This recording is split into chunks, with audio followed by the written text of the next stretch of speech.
علیشہ سب سے مل کر اندر آ گئی۔ باقی سب بھی اپنے کمروں میں آرام کرنے چلے گئے۔ عاشر صاحب کی فیملی پہلے بھی یہاں رہتی تھی، اس لیے کوئی مشکل نہیں ہوئی۔ سب لوگ اپنے اپنے کمروں میں چلے گئے تھے۔ گھر میں داخل ہو تو سامنے ایک وسیع ہال تھا۔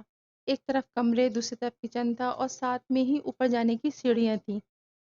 اوپر بھی سامنے ایک وسیع ہال تھا، ایک طرف ڈائننگ ٹیبل تھا اور دوسری طرف کمرے تھے اور دوسری طرف بڑی سی بالکنی بھی بنی ہوئی تھی۔ علیشہ جب کمرے میں آئی تو ان نیلی آنکھوں والے کے بارے میں سوچنے لگی، جس کو وہ اتنے سالوں سے صرف سوچتی تھی۔ آج ان نیلی آنکھوں کو خود پر محسوس کیا تھا۔ پھر سب سوچوں کو جھٹکا اور سونے کے لیے لیٹ گئی، کیونکہ وہ پوری رات نہیں سوئی تھی اور اب سر میں بھی بہت درد ہو رہا تھا۔ رومان کمرے میں آیا تو پہلے اپنے کمرے کو دیکھا، پھر اپنی الماری سے شلوار قمیض نکالی جو ان لوگوں کے آنے سے پہلے ہی رکھوا دی گئی تھی، کیونکہ ان کا سامان پہلے ہی آ گیا تھا، اور واش روم میں گھس گیا۔ باہر آیا، نماز پڑھی اور آرام کی نیت سے لیٹ گیا۔ سارا بیگم اور عاشر صاحب فریش ہو کر باہر آ گئے۔ ابیرہ، فیضان، فاران اور شہیر بھی فریش ہو کر بڑے سے ہال کے آؤٹ میں بیٹھ گئے اور ایک دوسرے کی مصروفیات جاننے لگے۔ دادو فریش ہونے کے بعد سیدھا علیشہ کے پاس گئی تھیں، کیونکہ انہیں محسوس ہوا تھا کہ وہ زیادہ ہی ناراض ہیں۔ رابعہ بیگم کمرے میں داخل ہوئیں تو علیشہ کو دیکھا جو سو رہی تھی۔ وہ اس کے پاس بیٹھ گئیں اور علیشہ ہلکی سی آہٹ پر اٹھ گئی۔ دادو، علیشہ نیند میں بولی۔ جی کیا ہوا؟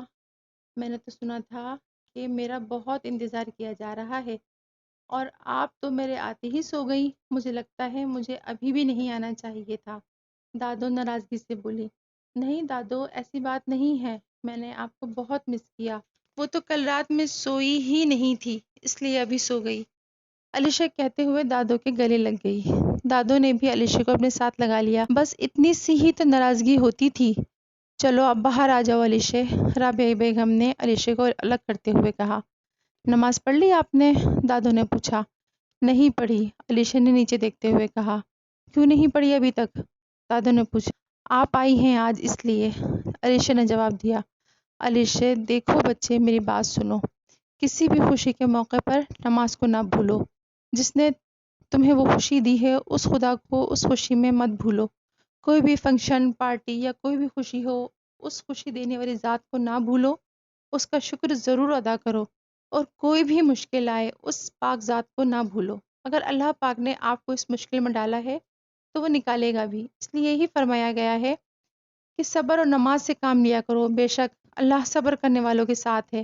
اللہ پاک نے اس آیت میں ہمیں خود بتا دیا ہے کہ ہر مشکل میں صبر اور نماز سے کام لوگے تو اللہ تمہارے ساتھ ہوگا، یعنی ہمیں کامیابی ملے گی۔ اس لیے علیشہ میری بات ہمیشہ یاد رکھنا، جیسا بھی وقت ہو، اچھا یا برا، نماز نہیں چھوڑنی، رابعہ بیگم بولی۔ چلو جاؤ اب نماز پڑھو، میں بھی جا رہی ہوں باہر۔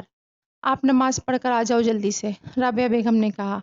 جی آپ چلیں، میں آ رہی ہوں، اور میں وعدہ کرتی ہوں کہ اب پوری کوشش کروں گی کہ نماز نہ چھوڑوں، علیشہ نے ان کی ناراضگی دور کرنے کے لیے کہا۔ شاباش، دادو کہتی ہوئی باہر چلی گئی۔ وہ اٹھی، لال رنگ کا سادہ فراک نکالا اور واش روم چلی گئی۔ وضو کر کے نماز ادا کی اور دعا کے لیے ہاتھ اٹھائے۔ یا اللہ جی آپ کا شکریہ، آپ نے میری دادو کو واپس بھیج دیا۔ اس کے بعد کچھ مانگنے کو تھا ہی نہیں، بس اپنے ہاتھوں کی لکیروں کو دیکھتی رہی اور درود شریف پڑھتی رہی۔ جاؤ شہیر، اپنی آپی کو بلا لاؤ، دادو نے ڈائننگ پہ کہا، جہاں سب موجود تھے، بس علیشہ کی کمی تھی۔ جی دادو، وہ نماز پڑھ رہی ہیں، بس آتی ہوں گی۔ اتنے میں علیشہ بھی آ گئی، سادے سے فراک میں، دوپٹہ حجاب کی طرح منہ کے گرد لیا ہوا تھا۔ وہ اس سادگی میں بھی بہت خوبصورت لگ رہی تھی۔ رومان سامنے کھڑا کسی سے فون پر بات کر رہا تھا، پر نظریں سامنے علیشہ پہ تھیں۔ علیشہ نے اسے نظر انداز کیا اور سب سے سلام لے کر بڑے بابا اور ابیرہ کے درمیان آ کر بیٹھ گئی۔ رومان، اب تم بھی آ جاؤ، دادو نے رومان سے کہا، جو کچھ فاصلے پر کھڑا کسی سے بات کر رہا تھا۔ جی جی آ گیا، رومان نے بیٹھتے ہوئے کہا۔ سب نے خوشگوار ماحول میں کھانا کھایا، ساتھ میں ہلکا پھلکا مذاق بھی چلتا رہا۔ کھانے کے بعد چائے کا دور چلا، سب بڑے ہال میں بیٹھ گئے اور بچہ پارٹی آؤٹ میں بیٹھ گئی۔ علیشہ نے سب کے لیے چائے بنائی اور اپنے لیے کافی بنائی، کیونکہ اسے چائے ذرا بھی پسند نہیں تھی۔ اس کا ماننا یہ تھا کہ چائے پینے سے انسان کالا ہو جاتا ہے۔ اسے اپنا آپ بہت پسند تھا، اس لیے رسک نہیں لیتی تھی۔ سب بڑوں کو چائے دینے کے بعد یہاں آؤٹ میں آ کے سب کو چائے دی اور کچن میں جانے لگی۔ ابیرہ کی آواز پر رکی۔ آپی، آپ کہاں جا رہی ہیں؟ آئیں ہمیں جوائن کریں۔ ابیرہ نے چاہت سے کہا۔ بس تھوڑا سا کچن میں کام ہے، میں سمیٹ کر آئی۔ اوکے ویٹنگ، فیضان نے کہا۔ علیشا کچن میں آئی، اپنا کام سمیٹا اور اپنی کافی اپنے فیوریٹ کپ میں نکالی اور بچوں کے پاس چلی گئی۔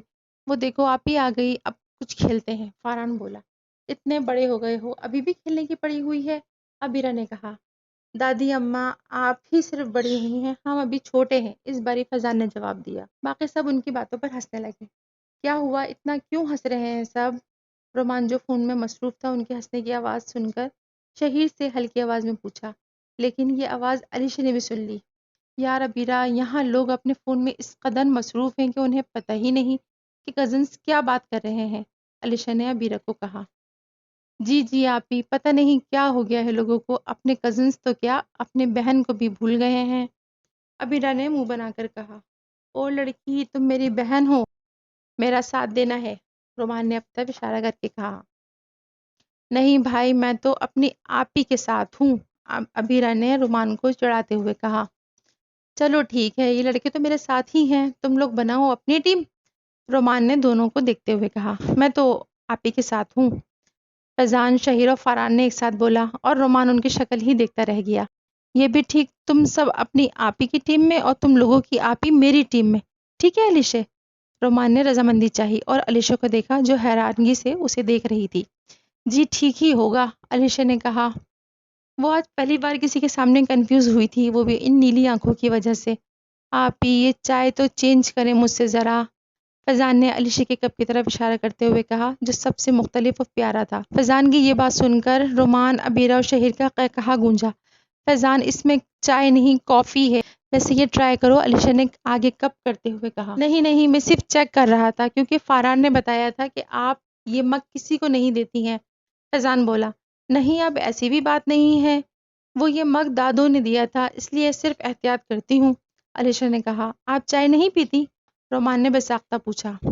نہیں رومان بھائی، آپی اور چائے کا تو دور دور تک کوئی تعلق نہیں، آپی کو چائے ذرا بھی پسند نہیں، رومان کے سوال کا جواب علیشا کے بجائے فاران نے دیا تھا۔